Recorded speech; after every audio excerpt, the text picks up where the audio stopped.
ذکر ہو رہا تھا. نبی پاک علیہ الصلوۃ والسلام تشریف لے آئے. فرمایا کہ کیا ذکر کر رہے ہو؟ صحابہ عرض کرتے ہیں یا رسول اللہ ہم اس چیز کا ذکر کر رہے ہیں کہ اللہ نے ہم پر احسان کیا کہ آپ کو ہمارے درمیان جلوہ گر فرمایا ہے. ہم آپ کی آمد کا، انبیاء کرام کا ذکر کر رہے ہیں. میرے نبی نے فرمایا واقعی تم یہ ذکر کر رہے ہو؟ جی یا رسول اللہ. فرمایا پھر سنو، اللہ تبارک و تعالی فرشتوں کے سامنے تمہاری اس محفل کا فخر فرما رہا ہے. سبحان اللہ. اب آپ اندر، ارے صحابہ کا تو دن رات کا وظیفہ ہی ذکر مصطفیٰ. سبحان اللہ. صحابہ کرام کا تو دن رات کا وظیفہ ذکر مصطفیٰ تھا. وہ تو جہاں اکٹھے ہوتے مصطفیٰ کی بات کرتے، حضور کے دین کی بات کرتے. ان کا تو کام ہی کوئی اور نہیں تھا. آج کے دور کے اندر جب دنیا اتنی مصروف ہو گئی، لوگوں کے پاس ٹائم نہیں ہوتا. یہ آج کے دور کے اندر ہمیں بلا بلا کے محفلوں میں سرکار کا ذکر سنانا پڑتا ہے. ورنہ صحابہ کرام وہ تو دنیا کی ہر چیز سے بڑھ کر اہمیت ہی ذکر مصطفیٰ کو دیا کرتے تھے. اس دور کے اندر یہ چیزیں نہیں تھیں. اسلام اصول بیان کرتا ہے. اب رہی یہ بات کہ کچھ لوگ کہتے ہیں کہ جناب دیکھیں یہ جب میلاد النبی آتا ہے تو فضول خرچیاں بڑی ہوتی ہیں، لوگ گناہ بڑے کرتے ہیں اور پتہ نہیں کیا کیا. تو یہ صرف عید میلاد النبی پر ہی ہوتا ہے، یہ چھوٹی عید پہ نہیں ہوتا. کیوں جی چاند رات کو کیا کیا نہیں ہوتا؟ لوگ ہوٹل بک کرا لیتے ہیں، بازاروں میں رش کی انتہا ہوتی ہے. پارکوں میں چلے جائیں، چھوٹی عید پہ بڑی عید پہ خواتین کس طرح ننگے سر بغیر برقعے کے پھر رہی ہوتی ہیں. اب کیا کہیں یا اللہ یہ چھوٹی عید ختم فرما دے کیونکہ یہاں غلط کام ہو رہے ہیں. بڑی عید ہے، بڑی عید پہ نہیں غلط کام ہوتے. نیا سال آتا ہے تو اب کیا کہیں کہ مولا یہ جو ہے بڑی عید بھی ختم کر، چھوٹی کیونکہ گناہ ہو رہے ہیں. تو وہ عید تو کوئی نہیں ختم کرواتا. کیوں؟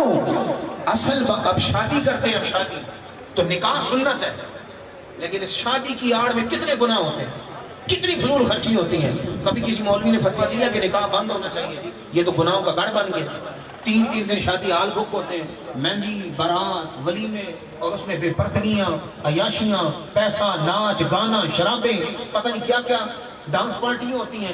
تو کبھی کسی نے یہ فتویٰ دیا کہ نکاح ختم ہونا چاہیے؟ نہیں، کیونکہ اصل نیکی کو ختم نہیں کیا جا سکتا. اگر کوئی گناہ اس سے جڑ گیا ہے تو اس گناہ کو ختم کرنا چاہیے. عید چھوٹی عید ہم ختم نہیں کر سکتے اگر اس میں گناہ ہو رہے ہیں تو.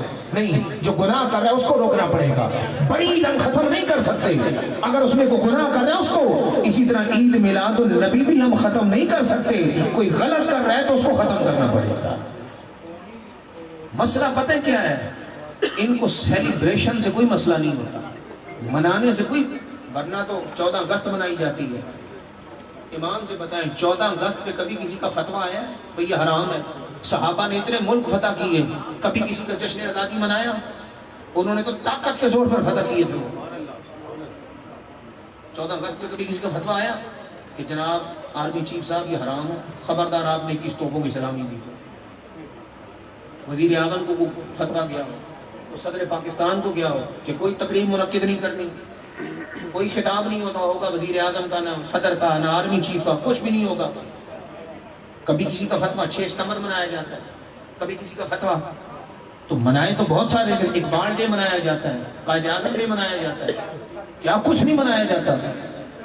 لیکن کبھی کسی کا فتویٰ. اس کا مطلب یہ ہے کہ مسئلہ ان کو منانے سے نہیں، مسئلہ صرف میلاد مصطفیٰ سے. اور اعلیٰ حضرت فرماتے ہیں جلنے والے جلتے رہیں، ہم جب تک ہمارے دم میں دم رہے گا ہم مصطفیٰ کا میلاد مناتے رہیں گے. اعلیٰ حضرت کیا فرماتے ہیں؟ آپ فرماتے ہیں حشر تک ڈالیں گے ہم پیدائش مولا کی دھوم. حشر تک ڈالیں گے ہم پیدائش مولا کی دھوم. اور مثل فارس کفر کے قلعے گراتے جائیں گے اور خاک ہو جائیں عدو جل کر، مگر ہم تو رضا. دم میں جب تک دم ہے ذکر